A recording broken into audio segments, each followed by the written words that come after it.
Morning. It's Sunday morning. The sun is out, probably for the first time in about 6 days. And I am so happy that it's out. Maddox and I are, you can probably see, we're hooking up the gooseneck. We're heading to a friend's house that is having to sell some cows. He's in the military and he's having to go out of the state for about a year for training, and he's got just a few longhorns in his herd, and you know, these longhorns don't sell well at the sale barn, so he thought it would be better that you know, if I can work them into my herd, and it'd probably be better off for both of us that I just buy them. So it's just 3 cows total, a steer and a cow calf pair. So we're at 7 total animals right now. So at one point I was probably 22. In the drought a couple of years ago, I just had to sell off most everything. So this worked out well because I don't have any steers.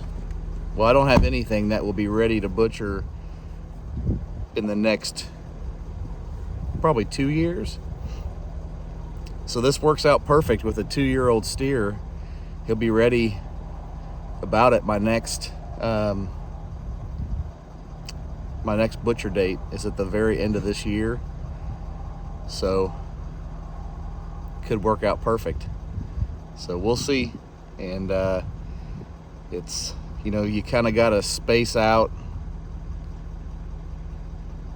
You kind of got to space out your herd to where you're, you know, depending on what your goals are, but ours are to butcher at least 1 steer, or anything, honestly, a year, and that provides us with beef for the year.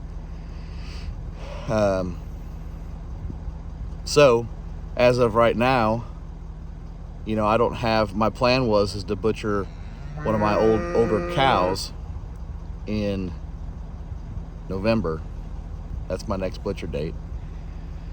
So that was the plan, but depending on how big, you know, it's hard to tell in just photos, but if this steer's big enough that we're picking up today, then he may be the one going in November, and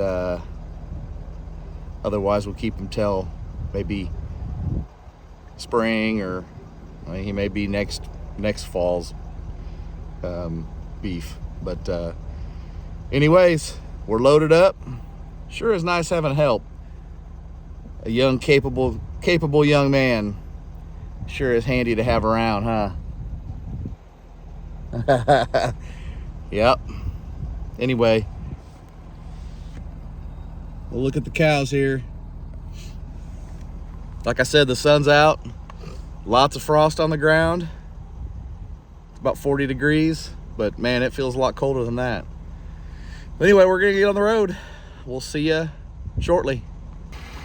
All right, so anytime I pull a trailer, especially this thing, there's a few things I do as far as, like, I don't know what you want to call it, kind of a pre-use checklist or whatever you want to call it, but there's a few things that I always look for on this. Come on in here, Alex.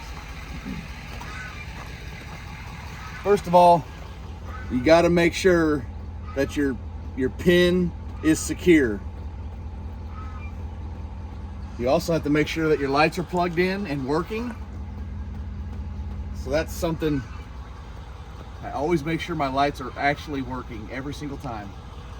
I'll make sure my little jack, well, the jack is up all the way, and that the the handle is stowed correctly. I check my tires. We're good to go. One silly thing that I always check is to make sure that the door is latched. This latch opens the door, the back door completely, and this little latch just opens this sliding portion, about half the door. And I do that because one time I was at the butcher and I unloaded a steer and the worker there closed my stuff up. Well, it wasn't latched all the way. And can you imagine driving down the interstate and this whole back thing could fly open? I mean, that'd be a scary deal. Anyways, one thing that I checked that I know that I am missing is my spare tire. It mounts right here, and it's not in working order, so I didn't put it on here. But I am missing that, so I got to put that on my to-do list. Get the spare tire. It needs a whole new tire actually. So it's, I guess, just through the weather and stuff, it's got a crack in it, so it's no bueno. Anyway, one last thing I always do. I don't keep my truck all that clean.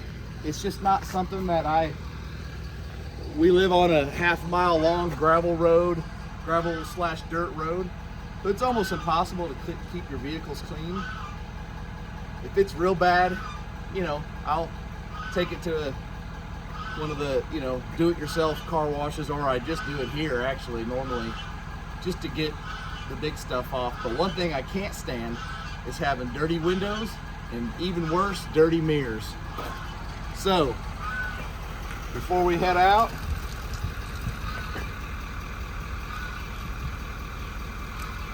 we're gonna get the mirrors and windows cleaned up. One more thing I wanted to mention was one little upgrade I put on this trailer. This is an old stock trailer, 1991 it was built. So it's seen a lot, but one thing that I added to this thing that helped out a lot was a wireless backup camera. You can see right here, this camera here, it's got a little antenna over here, and it's wireless camera.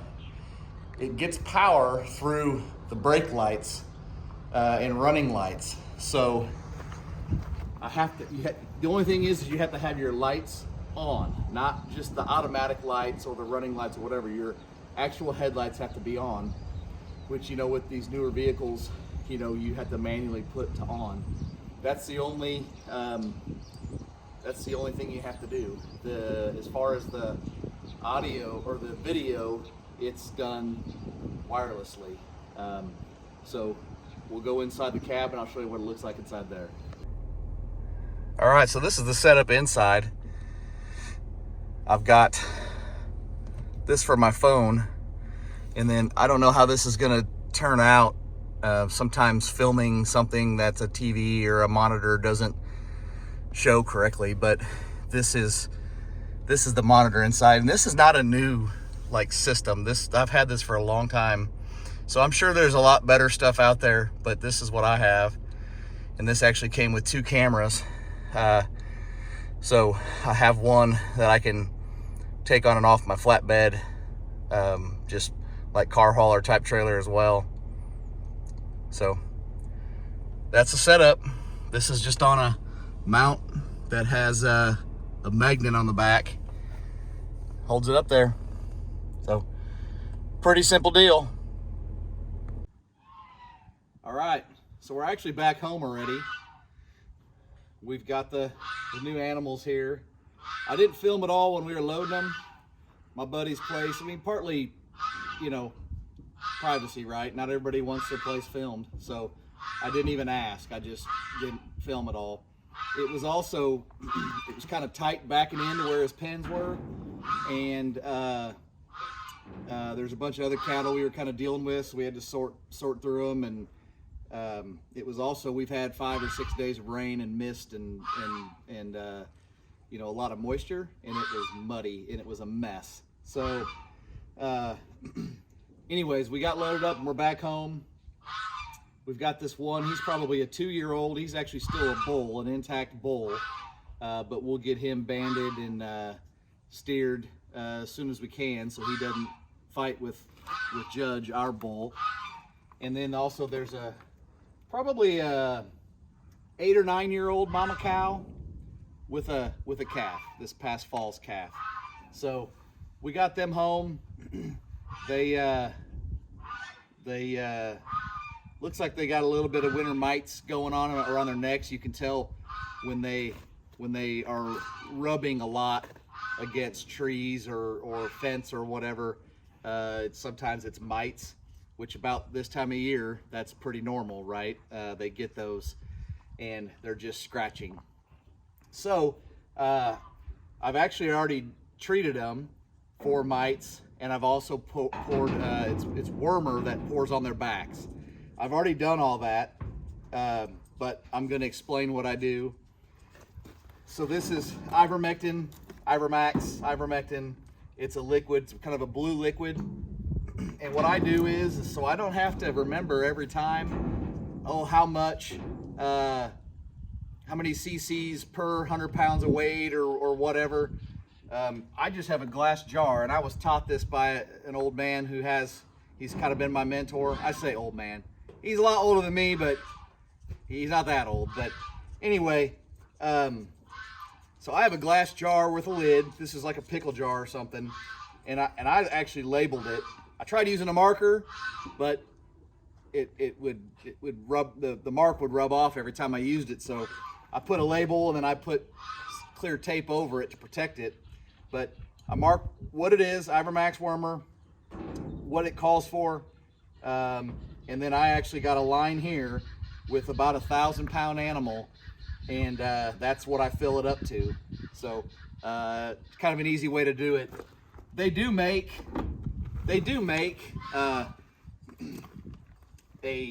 it's kind of a squeeze gun connected to a hose, and you put it on the bottle that's inside here, and you can just, you're squirting out you can preset it to whatever, to what the dose is, and you can, it just comes out automatically in that amount, right? But I don't have that many cows, and I only do this once a year. So, I just do it this way. This is how I was taught by, like I said, my friend Randy. And Randy, if you're watching this, I apologize for calling you old.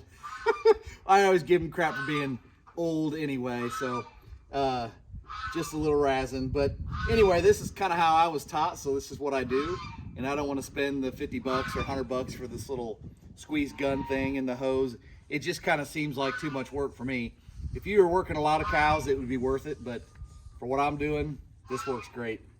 The other thing I have is, the other thing I do is I do this is actually a pour-on bug insect repellent. So it controls lice and flies, horse flies, but this time of year, why I'm doing it is because, like I said, I can see where they've been rubbing, and it just rubs down a thin spot in their hair.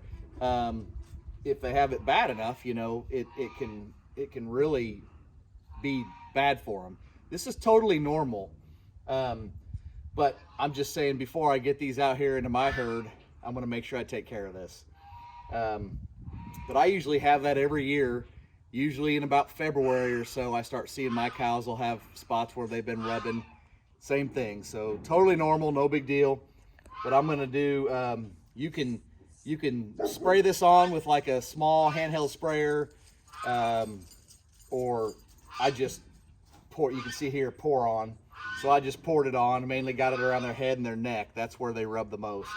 So I did the wormer. I did this. Now this, since these are just new to my herd, I'll have to read the instructions again. But I think I do this again in like 2 or 3 weeks. So since they haven't been here, I want to make sure I have all of the worms gone.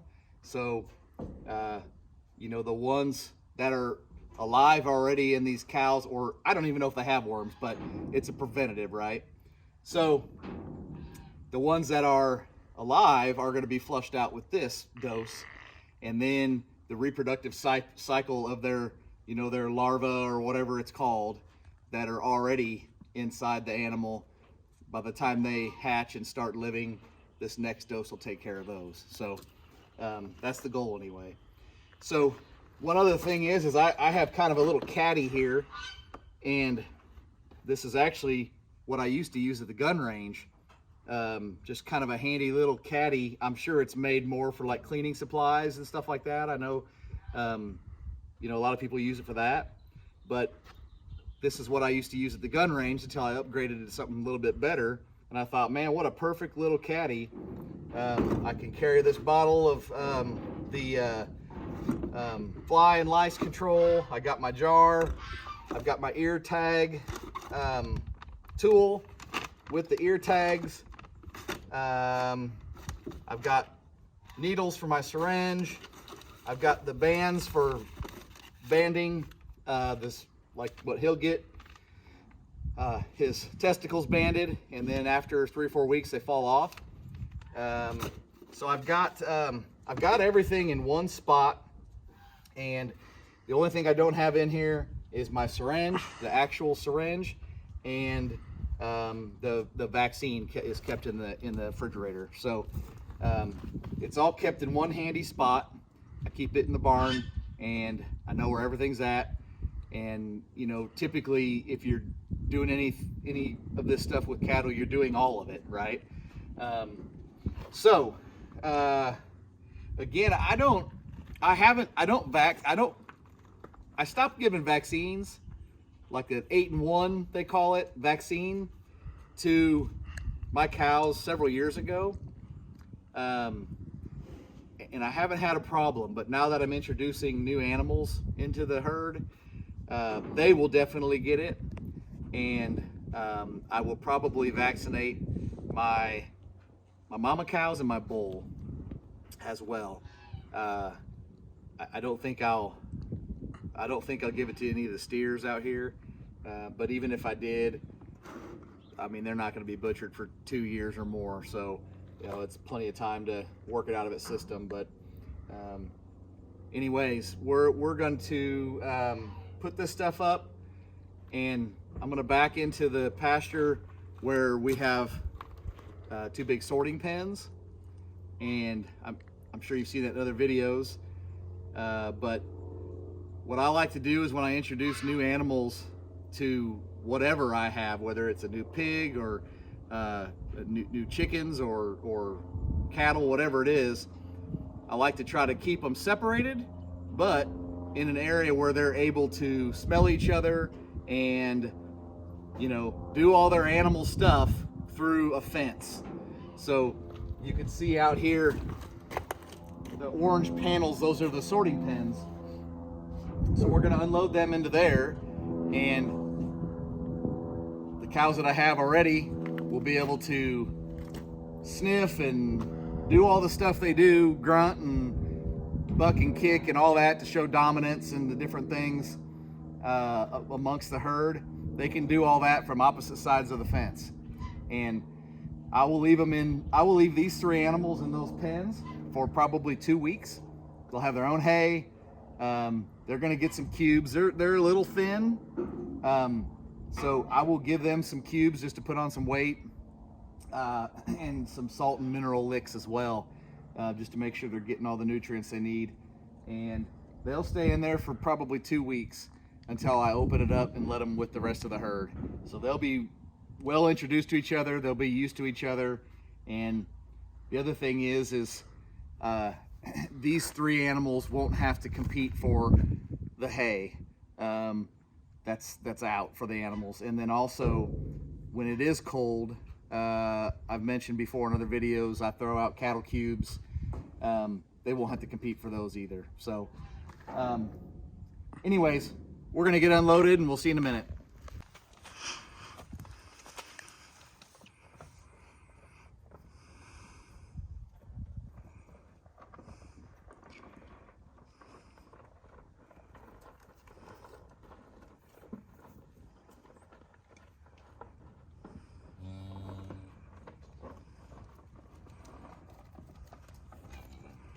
They're all coming to check them out.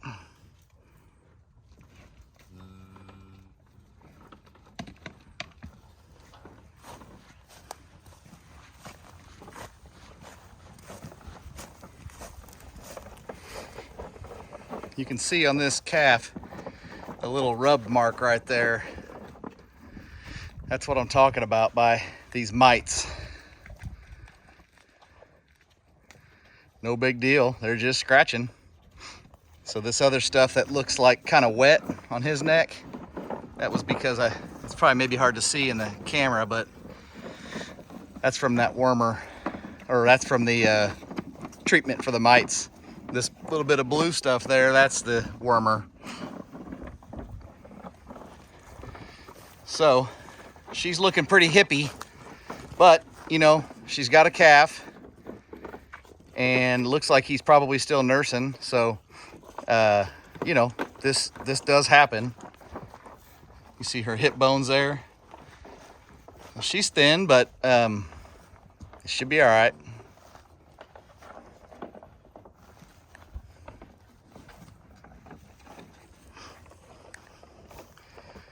Well, I'm happy to see Judge doesn't seem too worked up yet. So that's a good sign.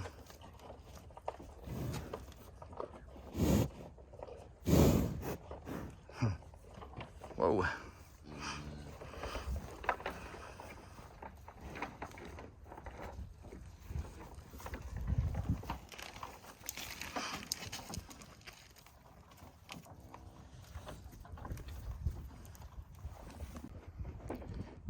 All right, so we got them home safe. One other thing to consider is when you're transporting animals like this in a trailer is as far as your accelerating and braking. You know, the animals are back there. It's not like they're tied down or anything like that. They don't lay down. So they're standing up, and that floor isn't, it's a little slick. It's 2x6 lumber floor, and it can be slippery once they start, especially once they start putting some manure in there and some urine, and it just gets slippery. So you have to be very careful with your braking and your accelerating, how hard you're accelerating, how hard you're braking. So if you don't have animals and you're just a person driving down the road and you see someone with a stock trailer, horse trailer, cattle trailer, whatever it is, just keep in mind that they're probably going to start slowing up sooner than their turn or their stop, and they're probably going to accelerate a lot slower as well. So be patient with them and give them a break out there. So anyway, we're going to wrap this up. Glad to have this done. I've been needing to do this for several weeks. Like I said, my buddy's about to be gone for a year, and glad to have him here, and this will help fit right in, I think, real well with our herd. So we'll see you guys on the next video, and have a great Sunday.